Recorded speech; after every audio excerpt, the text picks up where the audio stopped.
So I've got a 2014 Nissan Pathfinder. The intelligent key had stopped working. It wouldn't unlock the doors. If you had it inside the car, it wouldn't start the car. If you put the key up to the start button, it would start the car.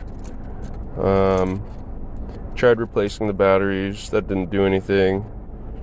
Tried resyncing it with the car, with unplugging the battery method and a few other methods.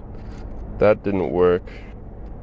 And the display I was getting was, if I take the key out, you can see I was getting no key detected.